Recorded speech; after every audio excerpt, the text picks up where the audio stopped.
Em projetos de mineração, é muito comum a negociação entre as partes, sejam pessoas físicas ou jurídicas, envolvendo o pagamento de royalties. Mas o que seriam esses royalties? Meu nome é Rodrigo Lessa, advogado sênior da FFA Legal, e esse é mais um episódio da websérie FFA Explica. Hoje nós vamos falar sobre os principais casos em que os royalties podem ser contratualmente acordados entre as partes. A hipótese mais comum ocorre quando um titular de um direito minerário, o cedente, transfere o direito minerário para um terceiro, o cessionário.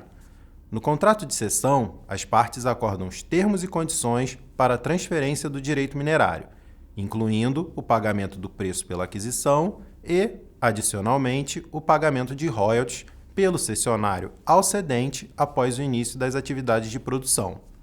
Ou seja, no momento em que o contrato é assinado, não é possível identificar quando e até mesmo se os royalties serão devidos, uma vez que dependerá do desenvolvimento das atividades de exploração e futura produção. Logo, é um direito incerto e condicionado ao avanço do projeto de mineração. Uma segunda hipótese ocorre quando um titular de um direito minerário não dispõe dos recursos financeiros suficientes para desenvolver suas atividades de exploração e futura produção, e busca tais recursos junto a terceiros investidores. Em contrapartida, o titular do direito minerário oferece o pagamento de royalties ao investidor após o início das atividades de produção. Uma terceira hipótese, já não tão comum, ocorre quando um terceiro realiza a intermediação de uma negociação entre o cedente e o cessionário de um direito minerário. Pela intermediação realizada, as partes acordam um pagamento de royalties, tanto para o cedente quanto para o intermediador, em percentuais a serem acordados entre os envolvidos.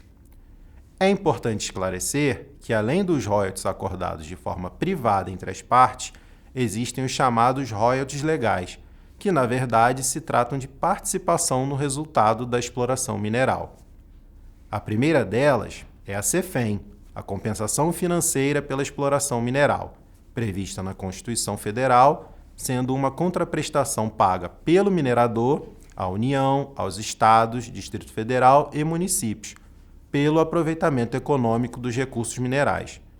Temos ainda a participação paga ao superficiário da área onde se localizam os direitos minerários, assegurada pela Constituição Federal, e que também é devida pelo minerador, tendo como base os resultados da lavra e equivalente a 50% do valor total devido a título de CEFEM, conforme previsto no nosso Código de Mineração. A negociação dos royalties como contratos autônomos é amplamente praticada em outros países, tais como Estados Unidos, Canadá e Austrália, mas esses contratos ainda encontram certa dificuldade no Brasil, diante da falta de regulamentação, incerteza sobre a titularidade, inexistência de registro próprio, dentre outros aspectos. É importante esclarecer que as hipóteses que discutimos aqui não são restritivas, de forma que as partes podem negociar e pactuar livremente os royalties, conforme as particularidades de cada caso e visando atender aos interesses mútuos. Resumindo, os royalties compõem uma ferramenta importante na relação entre as partes em projetos de mineração, já que possibilitam uma alternativa de remuneração para o cedente de um direito minerário ou eventual intermediador, além da futura compensação para um terceiro investidor que decide financiar as atividades. Não deixe de conferir outros episódios da nossa websérie no nosso canal do YouTube. Obrigado e até a próxima!